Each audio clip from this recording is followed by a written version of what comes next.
권충근 박사님 내용을 들으니까 이 산불 전문가가 아닌 저도 산불에 대해서 굉장히 그 식견을 갖게 되는 기회가 됐고, 저는 이런 내용들은 우리 산불 전문가 분들 안에서만 이렇게 공유하시지 말고 우리 그 초등학교, 중학교, 고등학교 이런 학생분들도 좀 일찌감치 이런데 빨리 노출이 돼서 그렇게 시민성이 갖춰졌으면 좋겠어요. 예, 우리가 뭐 정치 사회적인 이런 시민성 교육만 받는 게 아니고 생활 속에서 공동체 이런 가장 필요한 어떤 생존의 조건들이잖아요. 이런 부분들은 이런 데 있어서 자동적으로 습관화된 선택을 할 수 있도록 정부가 자꾸 이렇게 설계해주고 캠페인해주고 도와주고 함께해주고 하는 그런 미래 정부 모습이 앞으로 필요한 것 같습니다. 너무 잘 들었고요.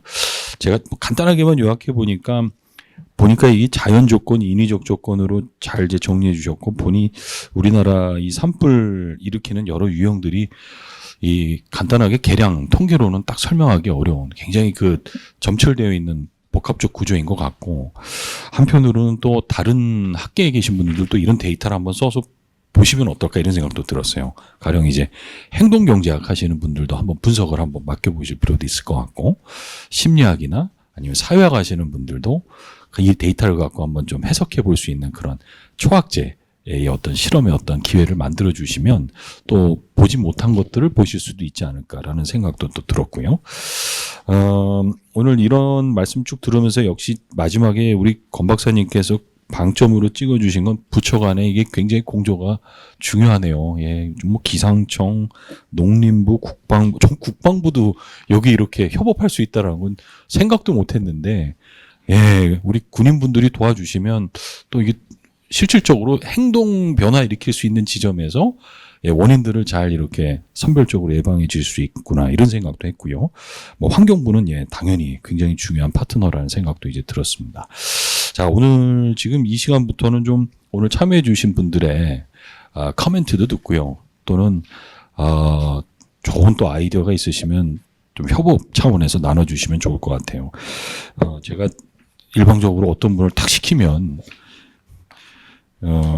제 눈을 피하시는 분들이 있으셔서 저는 오늘 제일 먼저 들어보고 싶은 분이 있어요. 저는 이시영 교수님 말씀을 좀 듣고 싶습니다. 왜냐하면 데이터를 활용해야 되는 부분이 디폴트지 않습니까? 그래서 오늘 지금 권 박사님 내용 이렇게 들어보시면서 이 데이터 관련돼서 분명히 전문가로서의 여러 가지 생각이 들으셨을 것 같고, 또 기존에 많은 연구 활동 하시면서 이 과제에 반드시 고려했으면 좋겠다 또는 활용했으면 좋겠다 하는 그런 자문을 좀 오늘 부탁을 드리고 싶습니다. 이시영 교수님 먼저 말씀 부탁드리겠습니다.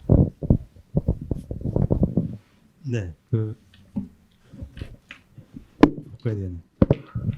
예, 우리 소건영 사무관님하고 권충근 박사 발표를 잘 들었습니다. 예. 사실 이제 소각 산불 문제는 뭐 어제 오늘의 얘기가 아니고요. 산림청이 개청한 1960년대 이후부터 지속적으로다가 이게 문제가 됐었고, 또 계속 이제 그 정책적으로다 많이 개선시키고 노력을 하는 가장 중요한 이제 이슈되는 정책 그 중에 하나인 것 같아요.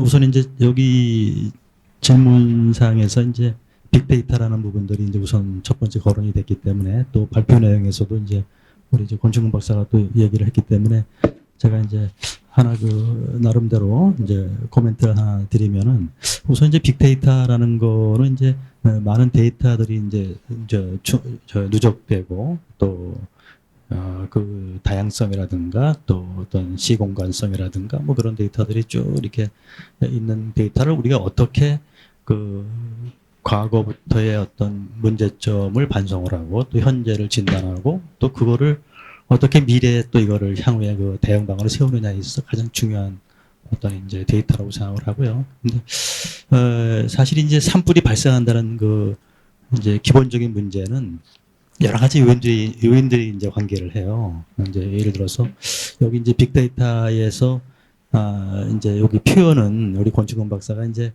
그 기상 요소를 가지고만 이제 얘기를 했어요. 그래서 뭐 온도라든가 풍속이라든가 습도라든가 또 뭐 상대 습도라든가 최고 기온 이런 문제 만의 문제는 아니고요. 실제 이제 산불이 발생을 한 거는 이제 뭐 이제 탈 수 있는 재료가 있어야 되고 또 그 산소가 있어야 되고 이제 열이 있어야 되는데 이 불이 붙어서 이제 소형, 대형, 뭐 초대형으로 번져가기 위해서는 거의 한 7가지 요인들이 필요해요.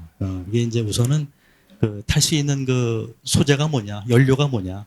연료가 아까 뭐 농산 폐기물도 있고 뭐 생활 쓰레기도 있고 뭐 기타 뭐 그런 부산물도 있고 뭐 이런 요인들이 이제 그 연료가 될 거고요. 또 불이 타는 그 지역에서의 어떤 지형 요건들이 필요해요. 이 지형이 이제 사면상 이제 남쪽 사면이냐, 예를 들어서 서양, 서쪽 사면이냐. 왜냐하면 이제 그 해가 떠서 이제 쭉 이렇게 자전을 이제 하다 보니까 이 일사량을 받는 시간대가 달라져요. 그래서 예를 들면은 좀 길게 해도 되나요?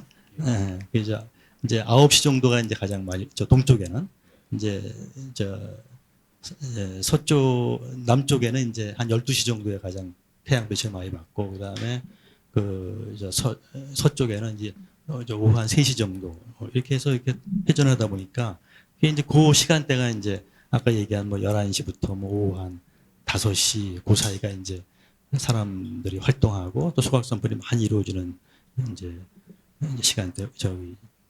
시간대고 또 지형 요건이고요. 이제 세 번째가 이제 기상 요인이 필요해요.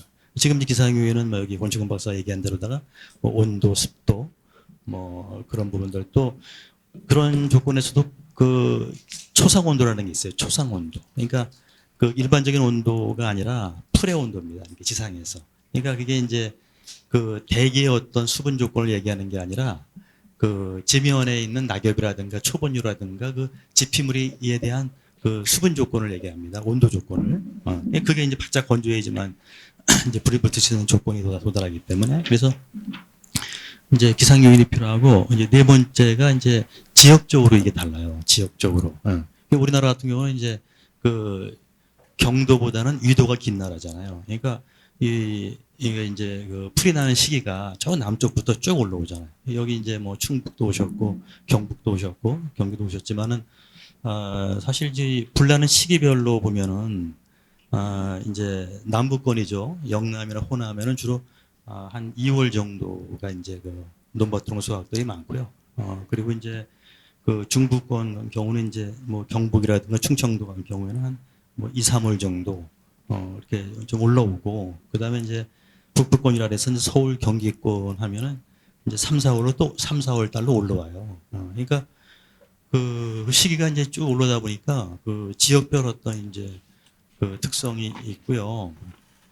그다음에 이제 그 다섯 번째로 이제 시간대별로 다르죠. 시간대. 아까 시간대가 이제 그건 아까 뭐 얘기한 그 일사량의 변화 뭐 그런 것으로 해서 이제 오후 한 뭐 11시부터 아까 말씀드린 대로 그 시간대가 필요하고 그리고 이제 우리나라 같은 경우는 이제 사계절이 이제 있기 때문에 계절적인 어떤 특성이 있어요. 특히 실제 이제 여기 이제 산림청 우리 사무관님도 오셨지만은 이 산불 위험 시기가 과거에는 3월 1일부터 5월 말, 또 뭐 11월 1일부터 12월 말 이렇게 됐었어요. 근데 요즘 계속 뭐 기후 변화도 못 하다 보니까 이게 뭐 2월 15일에서 5월 15일, 또 어떤 때는 2월 1일부터 이렇게 당겨져요. 이 시기적으로다가.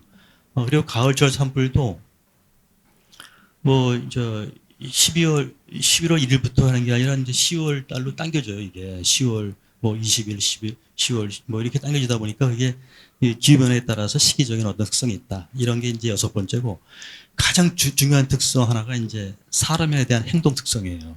예, 이게 또 아주 이게 걷잡을 수 없는 주요 원인 중에 하나입니다. 왜냐하면 우리나라는 이제 인위적인 어떤 그 실화가 9% 이상이잖아요. 물론 요즘 이제 낙뢰라든가 이제 자연발화도 나타나지만 이제 그래서 이러한 7가지 요인들이 필요해요. 아까 이제 우리 좌장님께서 말씀하신 그 심리적인 특성이라든가 심리학자라든가 행정학이라든가 또 행동 특성학 굉장히 중요한 말씀하신 겁니다. 이 과거에 산림청에서 심리학적인 특성으로 다 연구한 바는 있어요. 근데 그 자료가 저도 이거 오기 전에 한번 읽어봤는데 굉장히 중요한 그런 내용들이 많더라고요. 그래서 제가 여기 토론 자료 뒤에다가 이렇게 그 내용을 보면서 코멘트를 해놨는데, 그게 이제 사람의 이제 심리예요, 심리. 아까 뭐 불을 낸다는 자신감이라든가 뭐 이런 것들이 이제 굉장히 많잖아요. 자기 책임을 못 지는 어떤 부분인데도 불구하고. 그러다가 결국은 이제 사고가 나는데, 그래서 이제 그러한 이제 산불의 어떤 발생하는 관련 그 요소들을 잘 분석을 이제 할 필요가 있고요. 그리고 이제 과거에 이렇게 저도 이제 빅데이터 분석을 하다 보면은 과거에는 이제 그 논밭도롱 소각이라든가 그런 것들이 많았었는데 또 세월이 지나다 보면 또 영농 부산물이라든가 생활 쓰레기 이런 것들도 많아져요. 그러니까 그런 행태 변화도 있다는 것도 이제 우리가 알 필요가 돼 있고요. 또 아까 발표하신 내용 중에서 뭐 논밭도롱은 이제 전남이라든가 전북이라든가 폐기물은 경남, 충남, 뭐 쓰레기는 강원 이런 것들이 이제 지역적인 특성들이 이제 쭉 이렇게 분석을 해서 이제 대응을 할 필요가 있어요. 그렇고요. 사실 이제 제가 이제 마지막으로 하나 더 말씀드리는 거는 이제 아까 얘기한 대로 이제 1960년대부터 산림청이 개청 이래 산림청에서 그 산불 통계가 사실 잘 돼 있어요. 네, 60년대, 70년대, 80년대 현재까지 이런 데이터들을 우리가 어떻게 이러한 그 산불 관련 요소들을 가지고서 정말 그 디테일하게 분석을 하느냐 그런 것들이 우선 이제 중요한 그런 이제 그 이제 방법론적인 게 이제 될 거고요. 그리고 그 산림청에서 사실 그 동안에 많은 정책을 펴왔었습니다. 예를 들어서 뭐그 소각산불 없는 녹색마을 캠페인이라든가 또 단속 뭐 과태료 부과 뭐 지금도 하지만 그다음에 이제 영농 부산물 처리 뭐 파사라든가 수거라든가 뭐 또 여러 가지 이제 그러한 산 자체 기동 단속이라든가 그런 것들이 이제 그 굉장히 중요하고 이제 실효를 거두고 있어요. 근데 이 불나는 게 어쨌든 그 시공간적인 어떤 뭐 지리적인 특성 또 마을 단위별로 또 뭐 그런 이제 소각을 하는 어떤 이제 그 규범이라든가 뭐 마을 자체의 어떤 공동적인 커뮤니티 구성 그런 것들에 따라 차이가 많아요, 이게. 네. 그 강원도 같은 경우 여기 이제 이제 안 오셨는데 하여튼 산불이 많이 나다 보니까 굉장히 지자체에서도 그렇고 단속을 많이 하고 또 그 주민들도 이제 자체적으로다가 의식이 좀 많이 이제 높아져 갖고서 자체적으로 정화 능력이 있어요. 그런 것들이 이제 지역 단위의 어떤 이제 아주 그 능력으로 볼 수 있는데 산불을 방지할 수 있는 그래서 이제 그런 것들이 이제 필요한데 그 미국이나 캐나다나 뭐 호주나 산불이 많이 나는 나라 있잖아요. 그런 나라에서는 사실 그 볼런티어라든가 또 뭐 그런 지역 단위에서 그 커뮤니티 구성이라 그러죠 우리가 그러니까 그 공동 어떤 이제 단체 공동체를 구성을 해서 그 자발적으로다가 이렇게 의식적으로 그 지역 단위에서 자기 지역은 자기가 산불을 방지한다 예방한다 그런 그 관념들이 높아요 이게 그러니까 이게 정부의 그 정책만으로 해결되지 못하는 부분입니다 사실 이게 그래서 이 관에서 뭐 민으로 가는 그런 정책이 이제 물론 있었지만 요즘만 많이 바뀌었죠. 근데 이제 민 단위에서 이제 위쪽으로 올라가는 정책들은 많이 이제 펼 필요가 있고요, 사실. 그리고 이 정책들이 과연 그 지역에 녹아 있느냐, 그걸 계속 모니터링을 해야 돼요, 사실. 이게 정말 공무원들 와서 불 내고 있으면 불 안 내요. 그런데 공무원이 단속이 해서 돌아가면 불 내는 그런 심리적인 어떤 특성이 있다고 항상 얘기를 하는데, 그러니까 단속만으로는 안 된다는 거죠. 지역 단위 스스로가 내 지역을 어떻게 다 이제 관리하고 보존하겠다는 그런 능력을 키워줄 필요가 있고요. 그러기 위해서는 제가 이제 그 미국의 NIFC라고 그 국가 산불 그 협력 기관 센터가 있어요. 제가 이제 한두 번 갔다 왔는데 그 지역에서 정책을 피우는데 가장 중점으로 두는 것이 교육과 홍보와 그런 이제 훈련이에요. 그게 여기 산림청에서 뭐 정책 과제에다가 펴시겠지만은 그 지자체에서도 물론 이제 여력 그런 것들이 이제 필요한데 지역 단위에서 이제 공무원이 할 수 있는 그 여력에 이제 또 예산과 이제 그 시간과 그런 게 필요하지만 지역 단위별로 그 사람들이 하고 정책을 거기다가 펼쳤을 때 그것이 과연 그 지역에 녹아 있느냐 그런 거를 계속 모니터링 해야 될 필요가 있고 그리고 이제 지역 단위 그 뭐 반상회라든가 마을의 어떤 이제 공동 그 교육이라든가를 통해서 계속 이게 정말 귀찮게 할 정도로다가 모니터링하고 점검하고 또 개선하고 또 뭐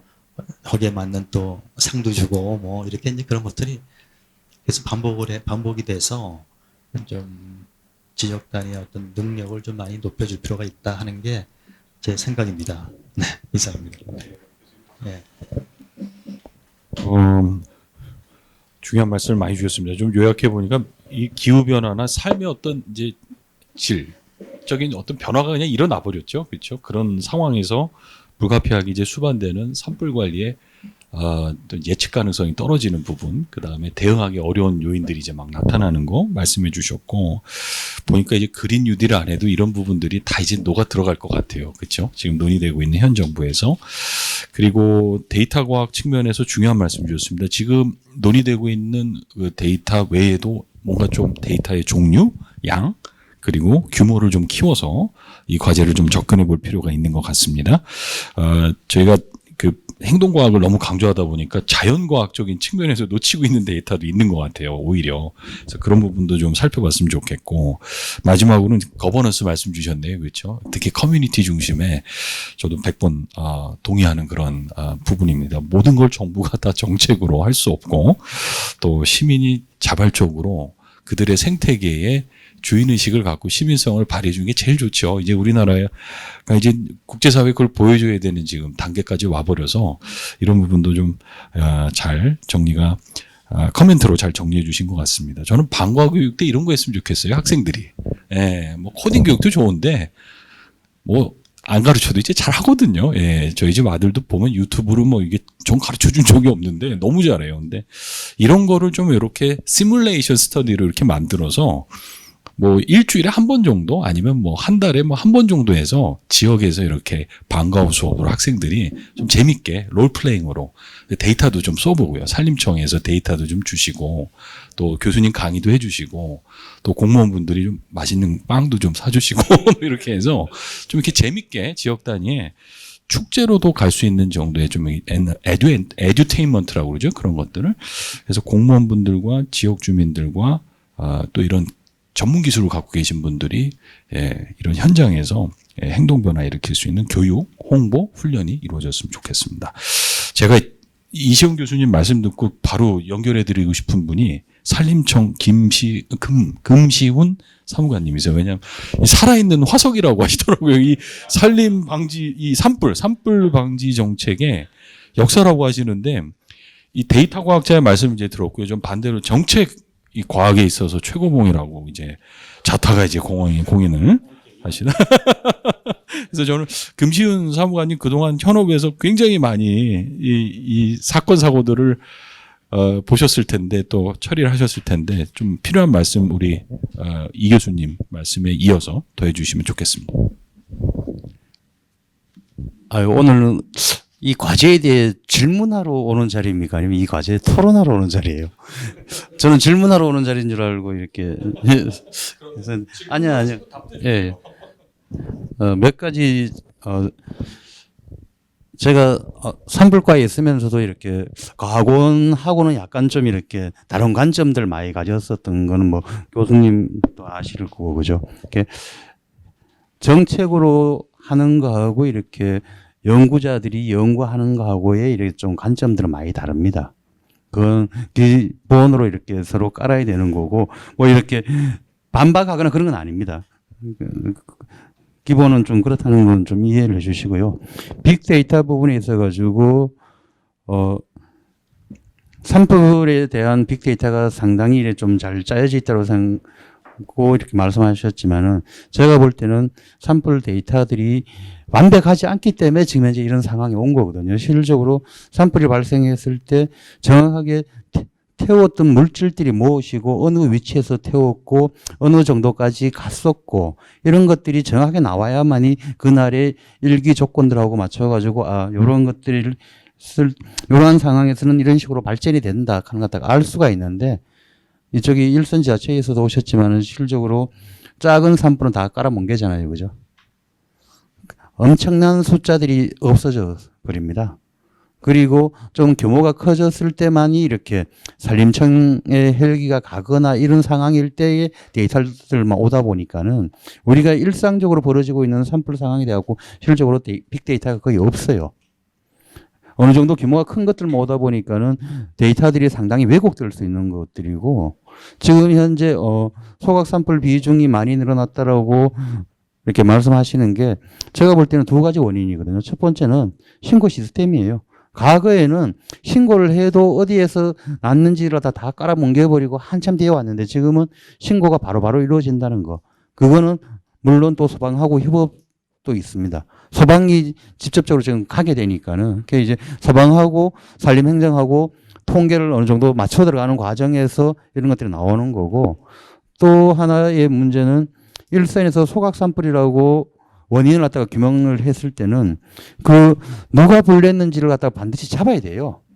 내가 남의 밭에 가서 불 낼 일 없잖아요. 내가 남의 밭으로 가서 태울 일 없는 거고, 그러다 보니까는 일선 지자체 같은 경우에는 가해자를 갖다가 근거해야 된다 하는 그 부담감 때문에 보면은 이렇게 흔히 하는 이렇게 뭐 담뱃불, 실제로 담뱃불로 불 안 난다는 거 과거 연구 결과에서 나왔잖아요. 담뱃불 던져가지고 불 내는 거 엄청나게 어려운 조건이 맞아야만이 불이 나는데, 우리 산불 데이터에는 보면 담뱃불 많아요. 왜냐면은 가해자 근거 부담을 벗어나기 위해 가지고 분명한 소각 산불인데도 원인을 갖다 다른 걸로 돌려버리는 거죠. 그리고 입산자 실화라고 해놨는 것들도 실질적으로 소각 산불이라는 것들이 엄청나게 많은 것들이고, 그런 것들도 다 이렇게 회피해버리는 거죠. 그런데 지금 같은 경우에는 이렇게 또 하나가 헬기가 현장에 가게 되면 그 영상이 상황실로 바로 다 들어옵니다.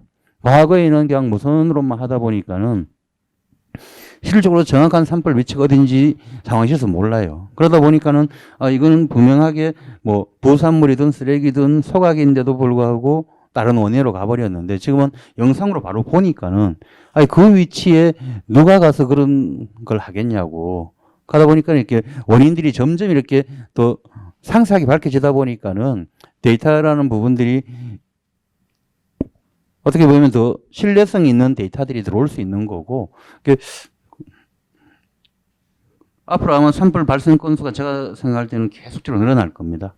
과거에 이렇게 그냥 진짜 일선에서 이렇게 깔아뭉개고 또 본청 상황실에서도 이렇게 깔아뭉개던 산불들이 이제는 통계로 다 잡히기 때문에, 그러다 보니까는 자연스럽게 산불 건수는 더 늘어날 거고, 그러면서 소각 산불 비중은 더 늘어날 거고, 원인들이 이제는 분명하게 드러나니까요. 거기에 대해 갖고도 좀 대응들이 있어야 될 거라고 보고 있고,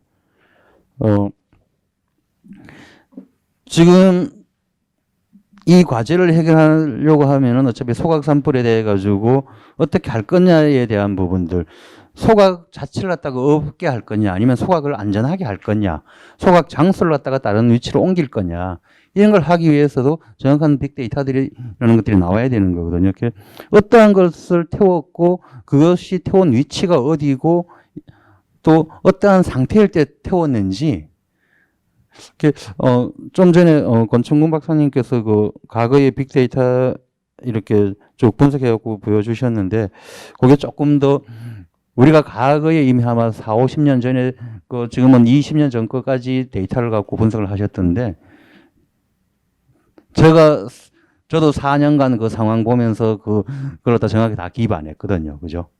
그러다 보니까 이렇게 분석의 한계들이 오는 거고, 그 분석의 한계가 대응의 한계까지 오는 거거든요. 2010년도에 저희들이 소각 금지 기간을 처음 도입했을 때, 그때 산림청 차장님은 그때 농림부에서 오셨었는데, 그때 주셨던 말씀이, 야, 농사를 짓기 위해 갖고는 태워야 되는데, 태우지 말라고 막 하면 그게 공무원이 할 일이냐. 어떻게 산불로 안 가게끔 해가지고 그 사람들이 농사 지을 수 있는 방법을 찾아주는 게 공무원이 할 일이지, 산불 난다고 태우지 마라. 그게 공무원이 할 일이냐 하는 얘기를 하셨거든요. 그러면서 그 소각 금지 기간 결제하실 때 저희들이 결제 받기가 상당히 몇 번 이렇게 가서 하고 난 다음에 그 결제를 받았던 기억이 있거든요. 지금 같은 경우에도 모르겠습니다. 소각을 안 한다 하겠지만은 실적으로 소각 안 하고 농사를 지을 수 있는 곳이 별로 없거든요. 저희도 뭐 부모님이 시골에서 농사 지시고 주말에 일 가보고 하지만은 그러면 그걸 어떻게 안전하게 할 건지 아니면 태우지 않고 그걸 갖다가 이렇게 제거할 수 있는 방법들이 무엇인지에 대해 가지고 찾아야 되는데 이때까지 산림청에서 엄청나게 많은 정책들을 도입했었습니다. 실질적으로 파쇄기들 또 지원을 했었고 그 파쇄기가 그 이후에 어떻게 진행되어 있는지 그것이 들어간 마을과 들어가지 않는 마을에 또 비교 분석도 없는 거고 지금 이렇게 초반에 이렇게 송원영 사무관님께서 이렇게 즉자적으로 들어갔던 정책들 즉자적으로 들어가 버리고 또 담당자가 바뀌고 나면 또 다른 이벤트성으로 또 정책이 들어가고 이러다 보니까는 뭔가 지속적으로 돼 가지고 이것이 어떠한 효과를 발휘했었고 이것이 왜 안 쓰는지 효과가 없다면 왜 안 쓰는 건지에 대한 그런 분석들이 없어요. 지금 우리 빅데이터라고 하지만은 불난 거에 대한 데이터밖에 없거든요. 불을 갖다가 나지 않도록 해갖고 넣었던 정책들에 대한 분석들이 없다는 거죠. 그러다 보니까는 우리가 또 잘못된 대응으로 갈 확률이 없다라고 저는 보고 있는 거고, 그거까지는 이 과제에 대한 얘기였고요. 저는 여기에 좀 오늘 뭐 묻고 싶은 게 조금 있어갖고 갖고 왔었는데, 초반에 그 특허 부분을 얘기하셨잖아요, 그죠?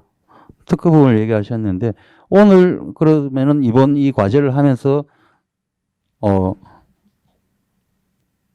해결책이라고 제시된 것들에 대해 가지고 그 아이디어나 그것들이 행안부 소관으로 다 가지고 가는 겁니까? 아니면은 그 과제를 낸 분한테 남아 있는 건가요? 왜냐면은 지금은 당장은 하나의 아이디어일 수밖에 없는 거고 아이디어 속에서 또 다른 이렇게 뭔가를 갖다가 만들어야 되는데 아이디어 때문에 그 이후에 만들어지는 이 산물까지도 다른 소관으로 가느냐 아니면 그 과제를 낸 사람한테 그걸 갖다가 소유권 갖다가 인정해 주느냐 이것도 큰 문제거든요. 거기에 대한 답변은 좀 듣고 싶습니다.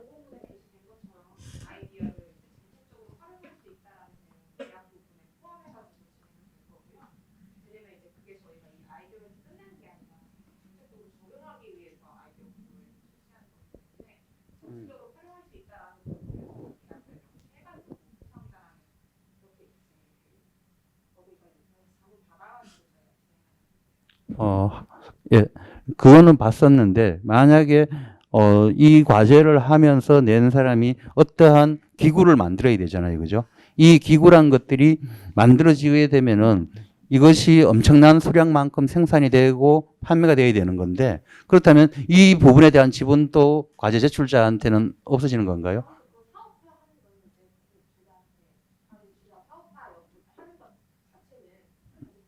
사업화하는 거는 그냥 그쪽으로 준다. 네, 알겠습니다. 그까지입니다. 네, 감사합니다.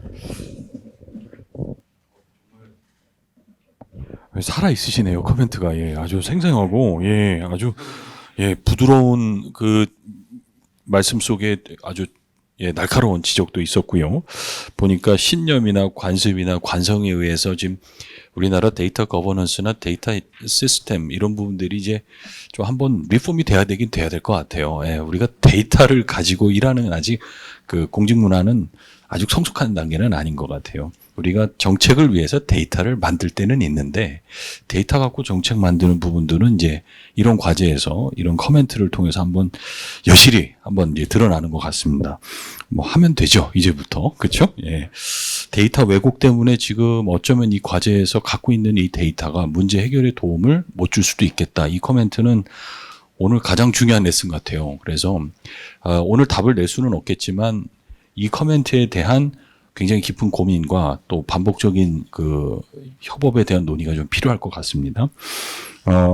결과적으로 정책 실패 이면에 우리 이 인간이 보여준 지금 제한된 합리성이 뭔가 지금 굉장히 그 오랫동안 현업에 계시면서 아마 축적되어 있는 그런 노트 내지는 인포메이션이 있으실 것 같아요. 그래서 사무관님 좀 기회가 되실 때마다 불완전하더라도 그런 경험치에서 나온 아니면 현업에서 계속 누적되어 있는 어떤 관찰 의한 그런 내용들을 좀 알려주시면 그것도 데이터입니다. 예, 어떻게 보면 비정형 데이터지만 훨씬 문제 해결하는 데 도움이 될 수 있지 않을까 싶고요. 그리고 결과적으로는 이 산림청 데이터 관련돼서 좀 중장기적으로 새로운 어떤 도전 과제를 이번 계기를 통해서 한번 만드실 필요는 있어 보이네요. 그렇죠? 예. 정책 과제까지 하나 또 이게 도출한 도전한국이 굉장히 도움을 많이 주네요. 산림청에. 예. 단기 과제도 해결해주고 중장기 과제도 만들어주고. 예.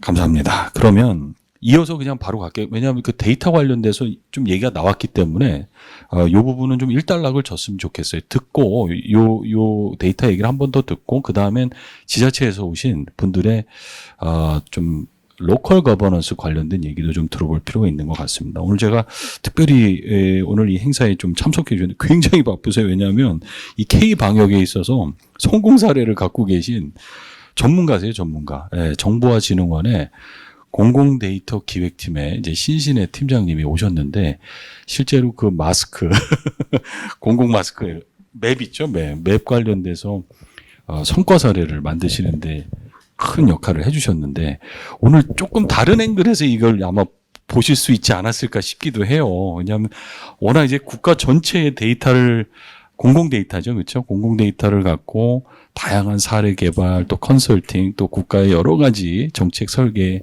자문을 하고 계신데 혹시 좀 오늘 내용 이렇게 보시면서 좀 새로운 관점에서 커멘트 혹은 참고하면 좋을 만한 그런 내용이 있지 않을까라는 생각이 듭니다. 특히 공공 데이터 측면에서 좀 말씀을 주시면 저는요 국토 공간 정보 이런 게 오늘 이런 데 쓰이면 안 되나 이런 생각이 그냥 들었거든요. 그냥 본능적으로. 근데 저보다 훨씬 더 깊이 있는 자문이 가능하실 것 같은데 신신혜 팀장님, 예, 말씀 좀 부탁드릴게요. 네, 그 한국정보화진흥원의 신신혜 팀장입니다.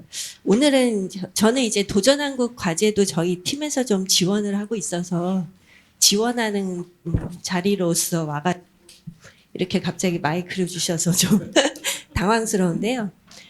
일단 오늘 설명도 많이 들었고 그 아까 사무관님 말씀하신 것처럼 문제의 핵심이 되는 데이터의 그 품질 데이터가 굉장히 중요하다는 것도 저는 깊이 공감을 합니다.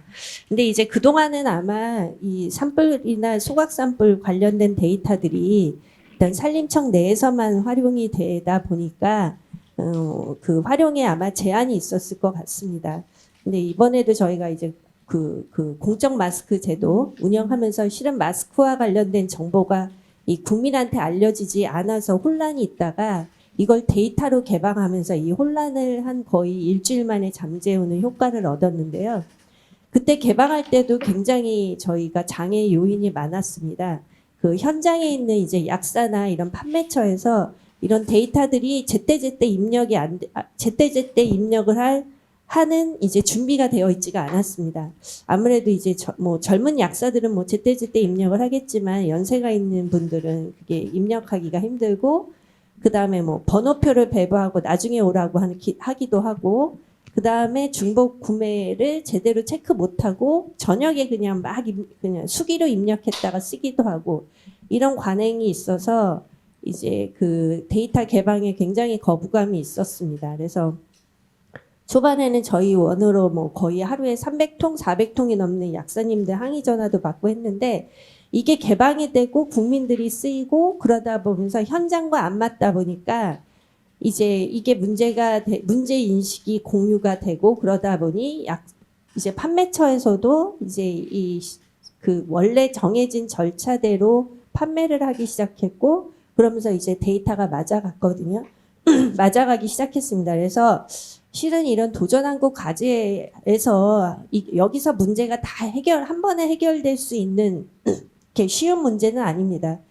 당연히 쉬운 문제는 아니지만 이런 기회에 이런 데이터들이 나오고 이런 데이터들을 분석하면서 또 데이터의 문제점이나 부족한 점을 찾는다면 그걸로도 굉장히 의미가 있을 것 같다고 생각이 들고요.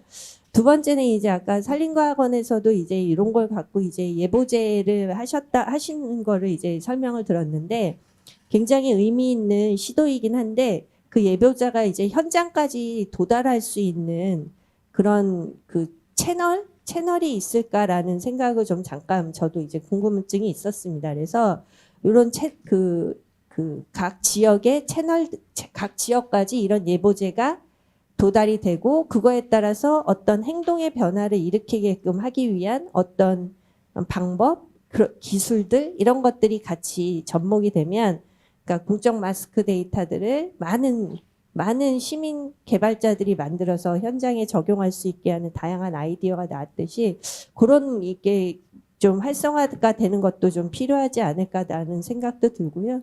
이제 뭐 교수님 말씀하신 것처럼 이게 산불 발생 데이터하고 기상 데이터만 접목을 했지만 여기에 뭐 인구 데이터나 그러니까 거기에 고령 인구든 뭐 청년 인구든 아니면 또 귀농에 와서 아까 귀농 으로 오신 분들의 이제 잘못된 지식으로도 발생한다고 했으니까요. 그런 그 변화, 그 인구 변화라고 해야 될까요? 그런 것들도 같이 좀 복합적으로 고민들을 다양하게 하면 이번 기회에 뭐 이런 데이터의 중요성을 좀 인식하는 계기가 되지 않을까 합니다. 감사합니다.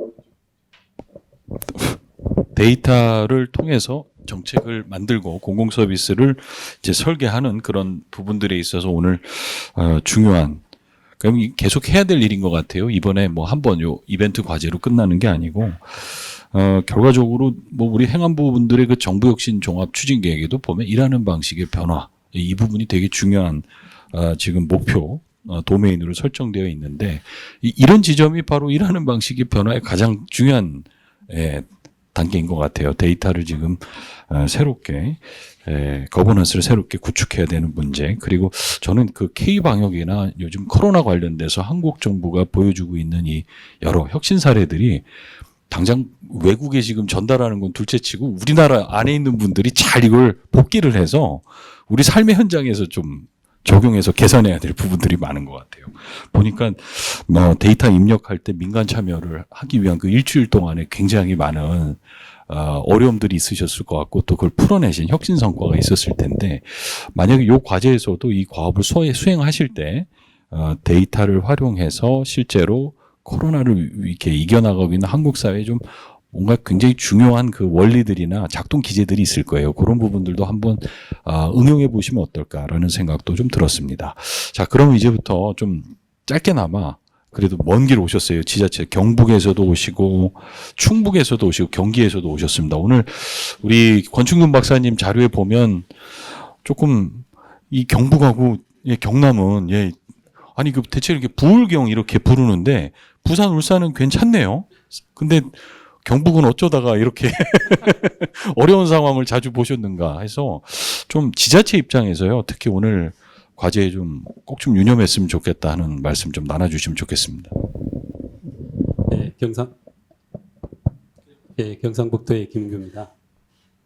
산불 분야에 대해서 데이터 분석이나 전문가분들이 참여하셨기 때문에 저는 현업에서 느꼈던 부분을 말씀드리도록 하겠습니다. 대부분의 산불의 주요 원인이 사소한 부주의로 인하여 그중에 소각 산불이 아까도 말씀하셨지만 30% 이상을 차지하고 있고 이런 현실에서 영농 부산물 그다음에 쓰레기 소각에 대한 인식 부족이 간섭적으로 성악행위로 이어지는 그런 형태를 볼 수 있습니다. 그래서 대국민 계도와 홍보가 무엇보다 필요하다고 생각합니다. 과거 농촌 지역은 난방 치사 방식이 아궁이 형태였으나 현재는 칠약 형태의 변화로 유로보일러, 가스 등으로 바뀌면서 영농부산물을 주택지까지 이동하지 않고 대부분 경작지 또는 산림 연접지에서 소각행위로 이어지고 있고 이것이 산불 원인의 중요한 원인이 되고 있다고 저는 봅니다. 따라서 농정부서, 환경부서, 산림부서가 주기적인 협업체를 구성하고 소각 산불에 대하여 역할 분담이 아주 중요하다고 생각합니다. 현재 보면 농정부서가 전체를 총괄하고 단속에서도 그다음에 단속에 권한은 환경부서와 산림부서로 이원화되어 있는 이런 형태들을 볼 수 있습니다. 따라서 저는 소각 산불을 예방하기 위해서는 발생 시간, 취약계층의 성향 분석도 아주 중요하다고 생각합니다. 현업에서 보면 소각행위는 새벽 또는 점심시간대, 일몰 후에 발생합니다. 새벽 시간대는 노령 인구나 취약인들이 일찍 일어나셔서 소각행위를 하지만 기압이 낮다 보니까 전체적으로 산불로 이어지는 경우는 좀 적은 것 같습니다. 하지만 우려스러운 것은 야간 산불입니다. 일몰 후에 대부분 감시원이 근무 시간이 끝난 후에 이런 야간의 소각행위가 이루어지고 있고, 이 야간 소각행위가 발생했을 때는 진화 인력이 다시 동원돼야 되는 부분에 상당한 시간이 걸리고, 가장 진화 자원 중에 저희가 할 수 있는 헬기 지원이 안 된다는 것입니다. 이렇게 되면 이 산불이 다음 날까지 이길까지 이어지고 대형화되는 그런 상황입니다. 따라서 감시 인력이 현재 산불이 자주 발생하는 2월, 5월 저희 도의 경우에, 그 다음에 이런 때는 오전 시간대 근무도 중요하지만 오히려 13시부터 21시까지 근무를 한다든지 해서 산불이 발생하는 시점과 그 다음에 야간 산불로 이어지는, 그 다음에 감시원이 퇴근을 한다는 어떤 그런 부분들을 주민들이 인식하고 있기 때문에 이런 것보다는 야간에도 주기적으로 단속하고 그 다음에 계도할 수 있는 것도 상당히 중요하다고 생각합니다. 그리고 산불 감시원을 좀 기존의 인력을 늘리자는 것은 아니고요.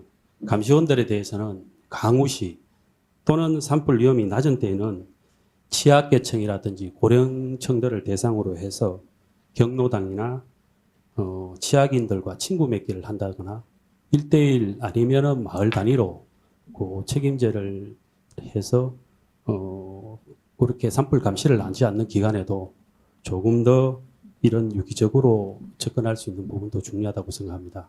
이렇게 되면 노령 인구의 노령층에 대한 생활 쓰레기를 감시원이 일부 수집을 해볼 수도 있고요. 또는 쓰레기 봉투를 홍보물로 또 들여서 그런 부분들을 배포할 수도 있다고 생각합니다. 끝으로 주민의 인식 개선을 위해서는 산불 방지 기술 협회가 찾아가는 예방 교육을 좀 더 적극적으로 해주시는 것들도 상당히 중요하다고 생각하고요. 마을 단위로 있는 마을 앰프 방송을 지속적으로 이렇게 송출해서 항상 산불 기간에는 산불이 발생하기 이전에 예방이 중요하다는 그 부분과 함께 어떤 소각행위가 일어나지 않도록 지속적인 홍보가 필요하다고 생각합니다. 이상입니다.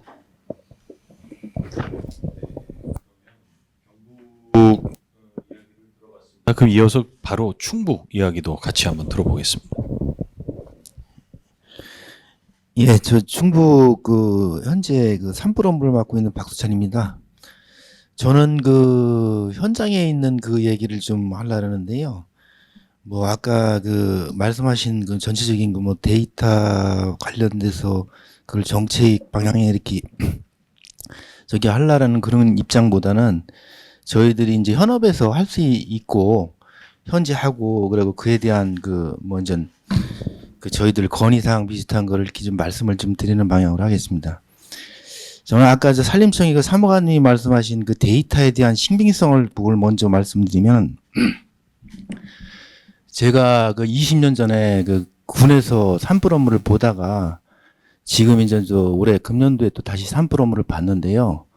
산림청에서도 굉장히 많은 변화를 지금 갖고 있습니다. 뭐냐면은 과거에는 이런 시스템, 산불 상황관제 시스템이라고 들어보셨지 모르겠지만은 그런 시스템 자체도 없었고, 그리고 헬기 같은 경우도 임차 헬기도 없었고, 그리고 이제 지인 같은 이러한 혁신적인 이런 거는 없었어요. 그런데 올해 이제 겪어보니까는 시스템 자체에 의해서 이제 저희들이 시스템을 받아서 신고를 받으면은 소방서하고 저희들이 같이 동시에 받아요. 그러면 그 신고를 받은가 동시에 우리도 출동을 하고 소방서도 출동을 합니다.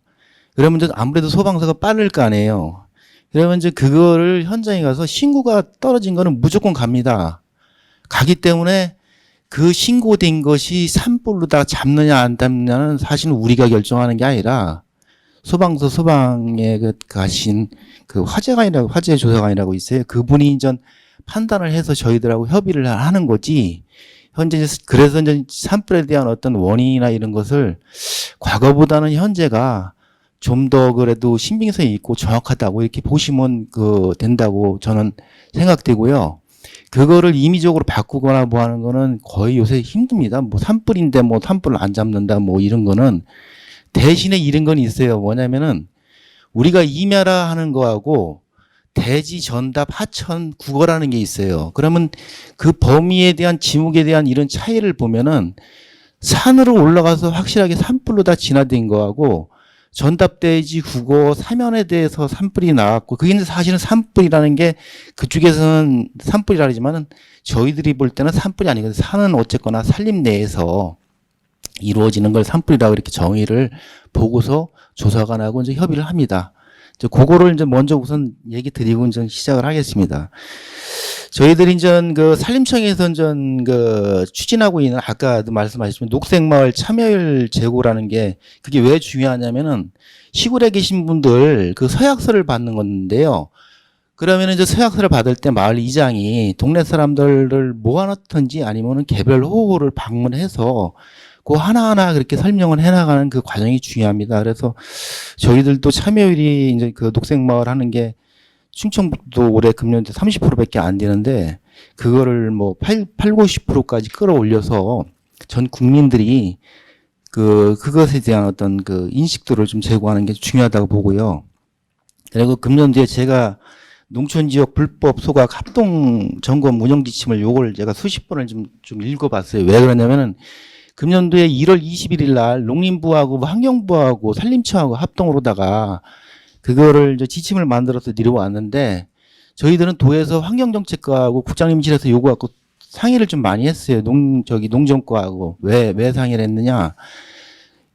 지금 얘기하는 지금 오늘 주제인 소각 산불에 대한 어떤 기초적인 거는 이게 산림청에서만 해야 될 어떤 그렇게 해서 한다고 되는 게 아니거든요. 저는 지금 산불도 산림청이 우선적이지만은 그에 따라 소방서의 역할도 상당히 중요하다고 봐요. 소방서의 역할도 상당히 중요하고 뭐 예방도 그렇고 진화도 그렇고 또 하나는 환경부가 또 상당히 이렇게 많이 올라와 있어요. 뭐냐면은 환경부의 어떤 그 중요도가 환경부에서 생활 쓰레기 태우는데 집 안에서 옛날 시골에 가면은 집이 임야하고 이렇게 붙어 있는 데가 있어요. 붙어 있는 데가 있어 갖고 그런 데에서 이제 임야에 붙어 있는 마당 뒤에서 쓰레기 소각, 생활 쓰레기거든요. 그럼 마당 안에서 이루어지는 행위를 우리 산림부서에서 감시원이 저희들이 도내 감시원이 700명하고 1432명이 각 마을별로 한 명씩 지정이 돼 갖고 수시로 움직이고 돌아다니거든요. 그래도 그런 거를 다 막지를 못하더라고요. 그래서 이제 그런 거를 저희들뿐만 아니라 각 시도 시군에서 열심히 한다는 걸 여기 산림청에도 오셨지만은 기타 다른 부처나 하는 다른 분에 오셔갖고 제가 이제 기본적인 걸 좀 말씀을 드리는 겁니다. 그래서 이제 환경부하고 농림부 소방서에 대한 어떤 그런 거를 좀 기회 닿으면은 좀 더 적극적으로 참여를 해갖고 그리고 환경부에는 조례나 어떤 그런 거에 의해서 과태를 부과하고 그러는 게 조금 미흡이라니까 아니면은 그거를 좀 그쪽 부서 얘기가 환경부라는 게 이제 저희들은 좀 환경과 얘기죠. 저희 도에. 조례가 각 시군에 따라서 조금씩 이제 차이가 있고 그거를 단속하는 게 한계가 있고 우리 마냥 산불 감시원을 동원해서 3, 4월 달에 집중적으로 다 감시하는 어떤 체계도 안 잡혀 있고 공무원이 하기는 어렵다 이제 이런 얘기를 하더라고요. 그래서 그거를 조금 더 좀 보완하면 더 좋지 않겠느냐 그 생각이 듭니다. 그리고 아까 이제 교육에 대한 말씀을 하셨는데 저희들 산림청에서 제가 여기 이제 산불 업무를 딱 맡아보니까 참 잘하신 게 뭐냐면은 몇 년 전부터 산불방지협회를 설립을 해갖고 방지협회에서 이제 저희들이 위탁을 해갖고 교육을 하고 있습니다. 거기에는 이제 기본교육, 전문교육, 예방교육이 있는데 그 감시원 진화대뿐만 아니라 예방교육하면은 학생들이나 여기 이제 방지협회에서 오셔갖고 더 잘할 거예요. 그쪽에서 우리가 이제 하지 못한 그거를 대신해서 참 노력을 많이 해주셔갖고 저희들도 그거는 최근에 들어서 산림청이 딴 데보다 그 혁신적으로 좀 가는 어떤 그 분위기 아닌가. 저는 그래서 좀 많이 느낍니다. 그리고 마지막으로다가 이제 저희들이 이제 산림청에 하시는 일이 오늘 딱 보니까는 제가 20년 전의 모습에 그 주먹구구식으로다가 불 끄고 그랬던 어떤 장면이나 아니면 어떤 회의가 있어서 아까 저 사무관 긍신문 사무관님 말씀하신 어떤 그 얘기를 들었는데 그러한 사항은 지금 현 선에서는 그렇게 이루어지지 않고요. 솔직히 저희들이 고생을 무지하게 해요. 저는 여기 행정안전부나 여기에서 여기 우리 KDI의 교수님이 오셨지만은 발행이 뭐냐면은 소방서는 하루 근무하고 24시간 근무하고 48시간을 쉬는데 저희들 담당자는 48시간이 아니라 30일, 60일 동안을 쉬지도 않고서 비가 오는 때만 빼놓고는 그 담당 공무원이 계속 근무를 해야 된다는 그 어떤 진짜 이거는 그 말로 표현할 수 없는 거예요. 얼마 전에 또 산림청에서 뭐 과로사로다가 돌아가시는 그 상황이 생겼지만은 그런 제도적인 그 뒷받침도 좀 해주셔야 되지 않느냐 그 뜻이고요.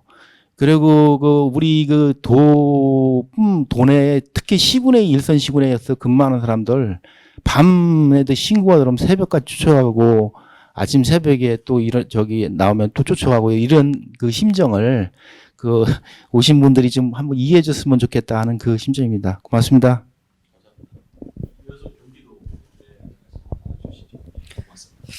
네, 안녕하세요. 경기도에서 온 이야기라고 합니다.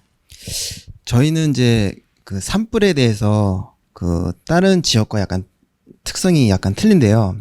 왜냐하면 이제 경기도는 이제 수도권은 한 2,500만이 지금 있습니다. 그래서 농경지라든지 이런 데가 많이 이제 도시화됐고, 그래가지고 이제 유형이 많이 틀어지는데, 올해 같은 경우는 저희가 전국에서 이제 한 178건이 상반기에 발생을 했습니다. 그 중에 소각 산불이 한 19%, 그리고 뭐 입산자시라, 담뱃불, 건축물, 뭐 이런 식으로 이제 가는데, 저희가 이제 그 소각 산불은 점점 줄어들 거라고 이제 판단이 되고, 하지만 이제 캠핑이라든지 이제 주말 농장, 등산 이런 것들이 이제 굉장히 많이 늘었습니다. 특히 이제 코로나 이후에는 그 야외 활동이 굉장히 늘어가지고 이런 쪽에 이제 산불이 많이 발생이 됩니다. 이제 한 예로 이제 그 소각제 투기라고 해가지고 그게 6건이 발생이 되는데, 이게 펜션이나 이런 쪽에서 이제 그 캠프파이어를 하고 그 남은 이제 재를 옆에다가 버려가지고 이제 산불이 이제 발생하는 이런 것들이 이제 많이 발생하고 있는 추세입니다. 그래서 저희가 서울 경기는 이제 산불 지역 주민보다는 서울에서 이제 근무를 하다가 이제 농촌에 내려가가지고 산불을 내는 경우가 많아가지고 홍보가 잘 안 되는 게 좀 많이 있습니다. 지역 주민이야 이제 맨날 공무원이나 아니면 산불 감시원이 나가서 얘기를 하고, 하지만 이제 서울에 사시는 분들은 이런 것들이 많이 적다 보니까, 예를 들어가지고 주말 농장 가서 자기네 밭을 일구다가 거기서 나오는 쓰레기를 태워가지고 이렇게 오시는 분들이 굉장히 많거든요. 그래서 이런 것들에 대해서 저희가 이제 저희 나름대로 이제 대비를 해야 되지 않나라고 이제 판단이 쓰고요. 그래서 동영상이라든지 이런 것들을 제작을 해서 맞춤형으로, 예를 들어가지고 캠핑을 한다라고 하면 캠핑에 맞는 그 동영상을 짧게 한 15초 이런 식으로 이제 캠핑 동호회 사이트라든지 이런 걸 통해서 방송을 하면 좀 효과가 나타나지 않나라는 생각이 들고요. 아까 전에 국가 산불 예보제 뭐 말씀하셨는데, 저희가 일반인들이 그걸 보는 경우는 거의 없습니다. 접할 수도 없고요. 그래서 예를 들어가지고 저희가 좀 관심을 보고 있는 게, 이게 미세먼지거든요. 요거는 하루에 한 몇 번이라도 계속 보죠. 요거처럼 좀 간단하게 누구나 접할 수 있게 좀 만들어주면 어떤가라는 생각을 좀 많이 하고 있습니다. 그래서 이상입니다. 경북 말씀을 들어보니까 한편으로는 부울경이 산불 방지 클러스터를 한번 만들어 보시면 어떨까 이런 생각도 들고요. 같이 할 거면 아예 그냥 그 정도 규모는 돼야 되지 않을까. 아니면 최소 경북 경남이라도 협업하셔야 되지 않겠는가 생각이 들었고요. 끝내는 이 주민들과의 협업 체계, 이게 굉장히 중요하네요. 지금 모든 전문가분들께서 공이 빠지지 않고 말씀하신 지점이 이겁니다. 그러니까 주민들이 바텀업에서 그래스루트죠, 그렇죠? 풀뿌리에서 나오는 의식 전환, 그리고 행동 변화, 그리고 파트너십 이런 말씀을 이제 주셨는데 그렇게 된다면 이제 정책적인 단위에서는 교육, 홍보, 이제 캠페인 이런 부분들이 필요한 것 같고요.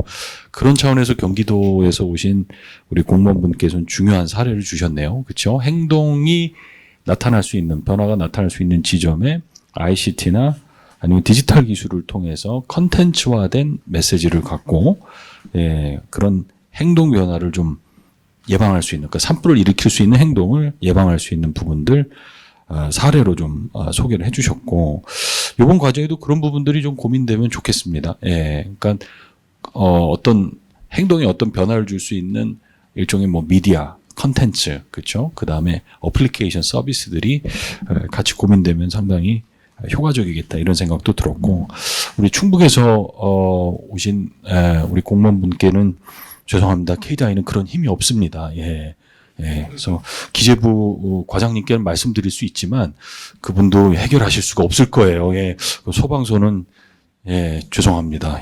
다만 이런 생각이 들었어요. 이 문제 해결하려면 모든 정책 요인들이 다 고려돼야 되는데 이 과제를 기획하다 보니까 이렇게 데이터와 ICT 이 부분을 이렇게 싱글 아웃했어요. 이것만 이렇게 잡아 빼다 보니까 현업에 계신 분들은 이거 미봉책일 수도 있다. 이게 효과가 작을 수도 있다. 또는 현실 세계하고 거리감이 있을 수 있다. 이제 이런 말씀을 또 하실 수도 있겠다. 오늘 그런 이해가 들었고요. 그런 차원에서 오늘 이 과제에 좀 현실 가능성이나 아니면 맥락적인 부분들이 훨씬 충실하게 이해될 수 있는 시간이어서 굉장히 귀한 코멘트 주셨다고 생각을 합니다. 제가 약속을 못 지켰어요. 저는 30분에 끝내려고 그랬는데 근데 그래도요. 시간을 지켰다라는 것 자체가 굉장히 저는 중요한 것 같아요. 넘기지는 절대 않을 건데요. 그래서 제가 우리 장민아 팀장님하고 오늘 가장 귀한 참석자세요. 두 분께 한 2분 정도, 3분 정도 그러면 딱 끝날 것 같아요. 해서 먼저 우리 장민아 팀장님 준비해 오신 말씀 좀 부탁드리겠습니다. 이제 2분밖에 없어서 저는 진짜 간단하게 말씀드리도록 하겠습니다. 그 앞에서도 말씀드린 것처럼 그 뭐 저희가 찾아가는 서비스의 교육이나 뭐 그 외에도 소각 행위를 좀 줄일 수 있는 기술 같은 거를 이제 저희가 개발해서 현장에 적용하는 일들을 하고 있는데요.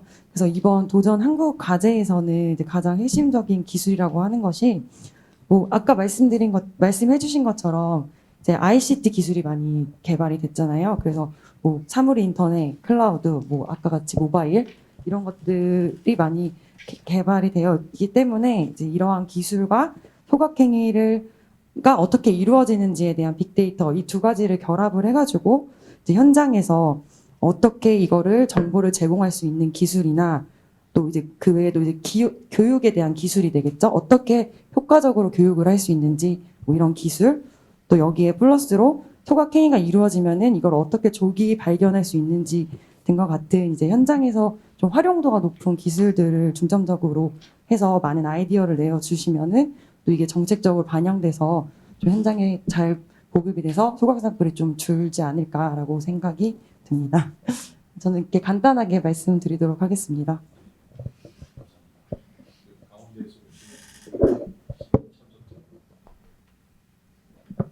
저는 시민 입장에서 보니까 소각 산불이 다른 산불 원인에 비해서 산불을 내는 분들이라고 해야 되나? 그분들이 나름 이렇게 목적성을 갖고 지금 불을 내시는 거잖아요.